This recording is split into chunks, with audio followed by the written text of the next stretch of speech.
Arrachaldeon. J'espère que vous avez fait un bon déjeuner. Donc, on présente le livre, vous envoyez la une, la couverture, là, de Manu Aretz, l'histoire de Mbata, en gros, avec un M. Et le thème, en réalité, c'est de Mbata à Nbata.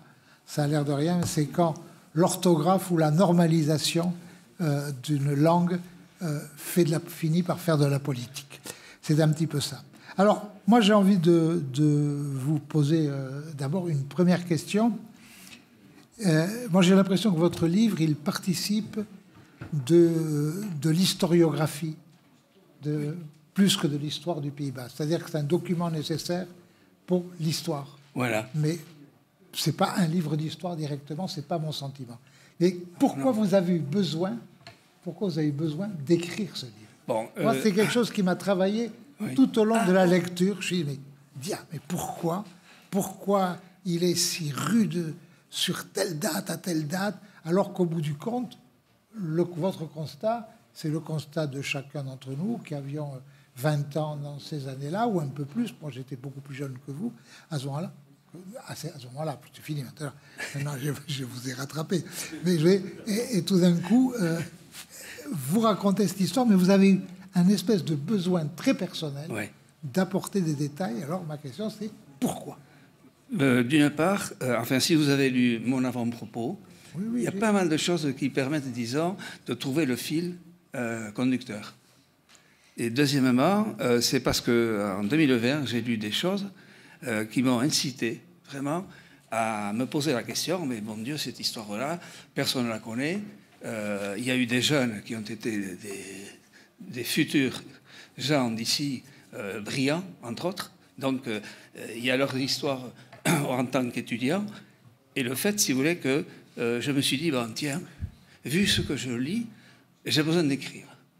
Alors, moi, je suis parti il y a plus de 50 ans du Pays Basque. Je suis revenu il n'y a que 4 ans, 5 ans. Et pour moi, c'était la métamorphose, bien sûr, que naissent d'autres Basques. Mais moi, c'était très, très important. Et c'est aussi dans ce contexte-là que je me suis mis à écrire. Alors donc, j'ai fait d'abord une recherche bibliographique, vous avez vu, documentaire très importante, de manière à avoir le maximum d'informations, parce que moi, je ne voulais pas faire du racontage. C'était m'appuyer sur des documents, des livres, des écrits qui avaient été faits à l'époque. Voilà. Alors donc, je me suis mis à faire cette œuvre, disons. Donc, ça m'a donné près de 3 ans pour arriver à finaliser. Donc, de ne pas trouver d'éditeur au départ. Donc, j'ai fait ça à compte d'auteur. Après, j'ai trouvé un éditeur quand même qui m'a donné la chance, disons, de pouvoir le faire comme il est maintenant. Voilà. Alors donc, moi, c'est l'histoire, si vous voulez, qui m'a passionné, parce que j'étais en plus...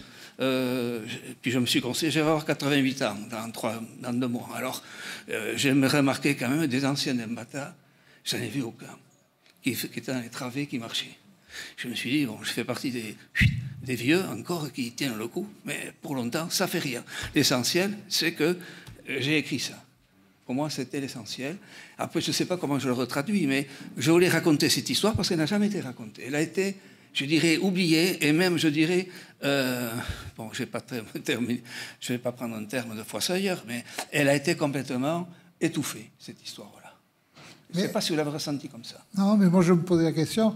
Est-ce que ce qui est important à retenir dans l'histoire, c'est qu'une association d'étudiants qui, à un moment donné, dans les années qu'on connaît, avec quand même je pense notamment des gens d'ici, ont été des personnages importants de ce que va devenir le nationalisme basque à un moment donné, sont dans une association, et l'histoire fait, le quotidien fait que tout d'un coup, cette association, parce qu'il y a un mouvement dans l'histoire, tout d'un coup, cette association, elle cesse d'être quelque chose d'un peu, je veux dire, d'une amicale forte. Je ne suis pas en train de parler d'amicale au sens ancien combattant uniquement. D'une amicale forte commence à devenir tout d'un coup quelque chose, une espèce de prise de conscience de toute une fraction de la jeunesse à ce moment-là, de la singularité du pays d'où ils viennent, de la particularité de la langue qu'ils parlent ou qu'ils n'ont pas reçue, puisqu'à cette époque-là, beaucoup ne l'avaient pas encore reçue en partage. J'en faisais partie. Et tout d'un coup, et tout d'un coup, ça devient autre chose.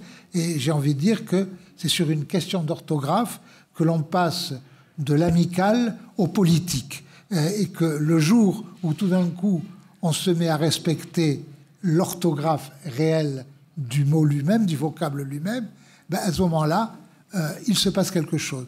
Et j'ai envie de dire, pour quelqu'un de ma génération, c'est-à-dire en gros 10 ans de moins que vous, ouais. Bon, ça fait déjà beaucoup d'années quand même, ouais. Mais 10 ans de moins que vous, l'histoire s'arrête là. Est-ce que le reste est très important ou pas? Vous y attachez, vous, une importance. Mais pourquoi vous y attachez cette importance? Je vous repose la question avec peut-être un peu d'insistance, parce que ça m'a travaillé tout au long du livre. Je dis, c'est sûrement, il a raison. Probablement que c'est lui, il ne s'est pas trompé. Probablement c'est ça. Je dis, mais après tout, est-ce vraiment nécessaire? Si ce n'est l'intérêt historiographique lui-même, parce que une histoire, moi je sais pas, j'ai lu 2 historiographies sur l'affaire Dreyfus, c'est presque aussi important que l'histoire de Dreyfus elle-même. Je veux dire que les petits détails, les contradictions, etc., sont toujours contributives de la pensée. Mais vous, Manu Arets, j'ai envie de... Est-ce que vous avez été blessé par des choses qui ont, par exemple, été écrites par ça transparaît quand même un peu. Hein. Oui. C'est-à-dire, mais quoi, par exemple personnellement, bon, ça, c'est rien, mais c'est le fait, disons, quand même, que cette association, en 60, qu'est-ce qui se passe en 60, pour expliquer aux gens, quand même. Bon, l'association Mbata existait depuis 1951, et l'un des leaders de cette création de l'association, c'était Shimon-Aran. Et donc, en 1960, alors qu'il y avait eu un déclin je dirais, de cette association en 1959 exactement, en 60, on est venu, 2 prêtres sont venus, donc Irat Seder, que les anciens doivent connaître, Irat Seder, sont venus à Bordeaux et nous ont dit, bon, écoutez, est-ce que vous ne voulez pas relancer l'association? Elle va autrement disparaître. Alors, bon, et puis on s'est trouvé quelques étudiants, on a donc... on a dit oui, on a accepté. Moi, alors là, ils m'ont désigné, je n'ai pas demandé, je n'ai pas levé le bras. Hein.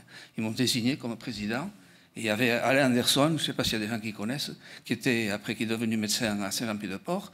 Et puis un autre, Jean-Léon Rigueret, qui était au STA. On a fait à 3. Puis on avait l'adhésion des copains, bien sûr, et des copines, et il ne faut pas les oublier. Hein. Et ce qui fait qu'on démarre donc l'association en 1960.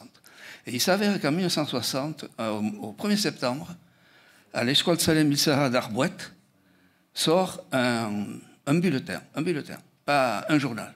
C'est faux. Quand je vois que des gens ont transformé le mot bulletin en journal, surtout qu'en plus c'était le bulletin de l'association des étudiants. Et quand moi, alors j'ai eu la chance de participer à cette journée. J'ai acheté donc ce journal qui avait qu'une page, il y avait des 2 côtés qui étaient, disons. Et alors donc, quand on a vu ça à la rentrée universitaire, bon, j'avais des copains, ils me disent non, on ne peut pas accepter ça, etc. Et donc, nous, on a fait, avec Claire Noblia d'ailleurs, on a été voir Shimon-Aran d'ailleurs, et Michel Vircoa pour leur dire, ben voilà, on ne peut pas continuer, on ne va pas imaginer que l'association Mbata, avec le bulletin Mbata, parce qu'il y avait le projet de faire un journal, que ces 2 associations coexistent sans aucun problème, c'était évident. Pour nous, étudiants, enfin, on était jeunes étudiants, on n'était pas des grands cracks quand même. Hein. Bon, et à partant de là, donc, on rencontre ces deux, disons, participants, enfin, ceux qui étaient, disons, à la tête de ce bulletin, et à Noël, on a une réunion avec eux, et où, dans cette réunion, ils nous ont dit, bon, on accepte de changer le nom du bulletin. C'était encore le bulletin. Bon, moi, j'étais très content, comme tous les autres, mais c'était une surprise, parce qu'au mois de février-mars 1961, il s'avère que le nouveau journal, qui s'appelait Mbata, sort. Moi, j'étais content, parce que je trouvais que c'était quand même une très bonne idée. En plus, c'était bien basque, parce que là, il fallait dire que Mbata avec M, c'était une petite erreur grammaticale. Une romanisation. Oui, voilà, c'est ça. Alors, donc, ça démarrait comme ça, si vous voulez, l'évolution. Alors, nous, à Mbata, Bordeaux, nous avons bien démarré les choses. Pendant 3 ans, là, quand j'étais président, et après aussi, on a donc fonctionné très bien. On a eu des activités qui n'étaient pas trop mal quand même. On n'était pas trop marginalisés à l'époque. Et en fin 63, moi, j'avais quitté Bordeaux. J'étais parti au service militaire, comme certains le faisaient à l'époque. Et donc c'est Irigaray qui avait pris ma place d'ailleurs l'année précédente, pardon. Et en fin 53, il y a de nouveaux qui étaient associés entre bordelais et parisiens, qui ont donc pris la suite et qui ont créé un journal qui s'appelait, enfin une revue, enfin un bulletin, je ne sais pas comment le nommer exactement, oui, et qui s'appelait Aiguilla. Et Aiguilla, ça a été la fin d'Embata. Voilà. Donc il y a un côté historique indéniable que je considère, moi, et que je l'ai transcrit un petit peu dans mon livre. Est-ce que vous avez l'impression comme ça, enfin en vous lisant, c'est l'impression que j'avais, quelque part quand vous avez piqué quelque chose, c'est pas que vous étiez opposé à ce qu'était en train de devenir voilà. Mbata, en devenant Mbata, mais vous avez l'impression un peu que tout d'un coup, hop, on vous avait taxé quelque chose là au passage. Non, alors il s'avère que je pense, le seul dépositaire. C'est pas de la fierté. C'est pourquoi que j'ai fait. J'ai potassé, je suis allé à la médiathèque de Bayonne, à la médiathèque de Biarritz, je suis allé aux archives du musée basque pour essayer de trouver le maximum d'informations. Des livres, des articles, etc. Donc, c'est, je dirais, en 2020, où j'ai démarré mon histoire, que j'ai constaté ce que je ne savais pas. Plein de choses.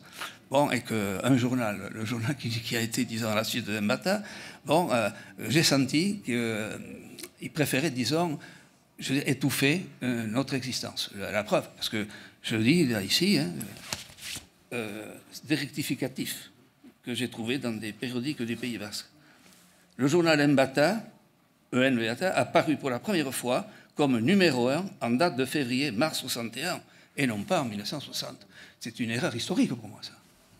Je suis désolé. J'ai envie de dire, du point de vue de l'histoire et de la façon dont s'est développé le nationalisme basque. Je dis nationalisme parce que phase 1, on ne parlait pas encore d'aversalisme, on parlait de nationalisme. Bien sûr, dans cette phase-là, est-ce que ça a modifié substantiellement l'histoire ou pas? C'est ça, mais c'est un peu ça. Oui, vous le ressentez. Je suis d'accord avec vous sur le besoin de précision. La question n'est pas là. Moi, j'ai fait un métier de chercheur. Alors, est-ce que ça a modifié substantiellement la chose ou pas? Comment? Est-ce que ça a modifié substantiellement ces dates-là, ça modifie substantiellement l'histoire? Pour moi, ça a modifié tout, parce que je n'étais pas au courant de ce qui s'était passé après et que j'ai découvert ces dernières années. C'est tout. Quand j'ai vu ça, je me suis dit, tiens, je ne peux pas m'empêcher de le dire, parce que pour moi, ça fait partie, disons, je suis quelqu'un j'espère, de droit. J'ai un métier qui m'a formé à ça, d'être carré, et non pas raconter des blagues. Voilà, alors je l'ai pris dans cette démarche. On a terminé, mais pour ceux qui sont intéressés par l'histoire, il y a beaucoup de publications, ça j'ai découvert grâce à vous. Il y a beaucoup de choses qui sont sorties sur la naissance, l'émergence du nationalisme en Pays Basque Nord, on y parlait. C'est un livre de plus, et pour ceux qui sont intéressés par le détail historique, donc par l'historiographie de l'affaire, ce livre est présent, de Manu Aretz, l'histoire de Mbata avec M, l'association des étudiants basques de Bordeaux à l'époque. Non. Bordeaux, puis Paris, puis oui, parce que, même Toulouse. C'est-à-dire quand Christian Chalus était à Toulouse, non. C'est-à-dire que, moi, si vous voulez, il y avait 2 bulletins étudiants qui étaient sortis en 57 et 58, et en 57, c'était la première année, donc à ce moment-là, il y avait le projet de participation de l'Université de Toulouse. Et ça s'est cassé, ils n'ont pas pu monter un groupe, voilà. Bon, puis la naissance d'un journal, c'est la naissance d'un journal que beaucoup d'entre nous nous avons vécu avec lui pendant des années, Mbata, donc voilà. Pour en savoir un peu plus, pour en connaître les arcanes, peut-être... Après, si les gens... Avec le micro. Avec le micro. Pourquoi il n'a pas perduré? J'en sais rien, moi je n'étais plus là. Mais je pense qu'ils n'ont pas eu les moyens de faire perdurer leur affaire. Mais moi je le signale parce que c'est Aiguilla qui a en quelque sorte pris le relais et qui à ce moment-là a fait que Mbata ça n'existait plus. Bien, excusez-moi, mais je sais qu'il faut que nous passions à la Mileshker Handibat. beraz Patrik Pape eta Manu Arretzi, eta liburu hau atxemalten alduzue ere, idazleen biltzareko mahain batean. Mil esker handi bat. Merci beaucoup.